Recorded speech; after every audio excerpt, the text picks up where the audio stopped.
మాత్రమే ఇక్కడికి వస్తాయి. ఈ తాడిపత్రిలో శ్రీ బుగ్గరామలింగేశ్వర స్వామి దేవాలయం 1460 సంవత్సరంలో నిర్మించబడినది. నదీ పరివాహక ప్రాంతంలో ఉన్నందువలన శ్రీ స్వామివారు లింగము చుట్టూ నీళ్లు ఉండడం చాలా విశేషం. అందువల్ల బుగ్గరామలింగేశ్వర స్వామి అని పేరు వచ్చినది. ఇక్కడ నది పడమర నుంచి ప్రవహించి ఉత్తర దక్షిణంలో ప్రవహించుతున్నది కాబట్టి దీనిని దక్షిణ కాశీ అని అంటారు. మహాప్రసిద్ధమైన క్షేత్రము. ఇక్కడ శివుణ్ణి దర్శించుకొని పూజించితే వాళ్ళ కోరికలన్నీ నెరవేరుస్తాయనే ఒక ప్రగాఢమైన విశ్వాసము. ఈ బుగ్గరామలింగేశ్వర దేవస్థానము స్వయంగా శ్రీరామచంద్రుడు తన హస్తాలతో ప్రతిష్ఠించిన లింగం.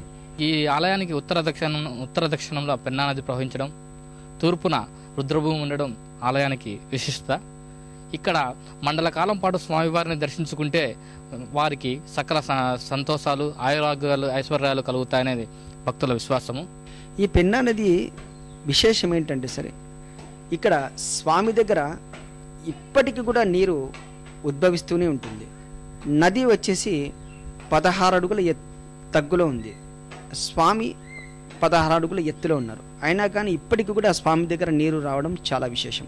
విశ్వగురువైన విశ్వేశ్వరుడు తనను దర్శించవచ్చిన భక్తులకు ధీరత్వాన్ని, వీరత్వాన్ని, శూరత్వాన్ని అనుగ్రహిస్తాడు.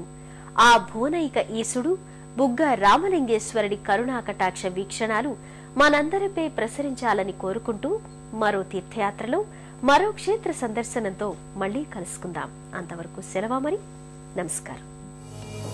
పుణ్యక్షేత్రాల దర్శనం, అపురూప ఆలయాల సందర్శనం, తీర్థయాత్ర కార్యక్రమాన్ని ఇప్పుడు యూట్యూబ్ ఆన్లైన్లో www.youtube.com/etv2india లింక్ ద్వారా కూడా వీక్షించండి.